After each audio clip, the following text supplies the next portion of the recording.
அனைவருக்கும் கணித வணக்கம். இப்போ பார்க்க போகிறது 7ஆம் வகுப்புக்குரிய கணக்கு 3ஆம் பருவம் பயிற்சி 1-2 14வது கணக்கு பார்க்க போகிறோம்.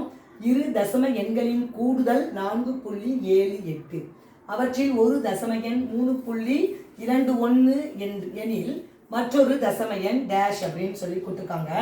இரண்டு தசம எண்களின் கூடுதல் நம்ம இரண்டுக்கும் எக்ஸ்ன்னு வச்சுக்கிறோம், எக்ஸ் ப்ளஸ் ஒய்னு வச்சுக்கிறோம். ஈக்குவல் டு எவ்வளோ இருக்கு? 4.78. அதில் ஒரு தசம எண் கொடுக்கப்பட்டிருக்கு. இப்போ எக்ஸோட மதிப்புன்னு வச்சுப்போம். 3 + 2 1 ப்ளஸ் ஒய் தான் இன்னொரு மற்றொரு தசம எண் தான் நம்ம கண்டுபிடிக்க போகிறோம். Equal to 4.78. இப்போ ஒய் இஸ் ஈக்குவல் டு 4.78 அப்படியே போட்டுக்கிறோம். இடதுபுறம் இருக்கிற அந்த எக்ஸோட மதிப்பு 3.21, வலதுபுறம் எடுத்து எழுதுகிறோம். ப்ளஸில் இருக்கிறது மைனஸ்க்கு வந்துடும் 3.21. இப்போ இதை கழிச்சோம்னா வரக்கூடிய விடை தான் ஆன்சரு. 8ல் 1 போனால் எவ்வளோ? 7, 7ல் 2 போனால் 5, புள்ளி வச்சுக்கிறோம் தசம புள்ளி. 4ல் 3 போனால் 1.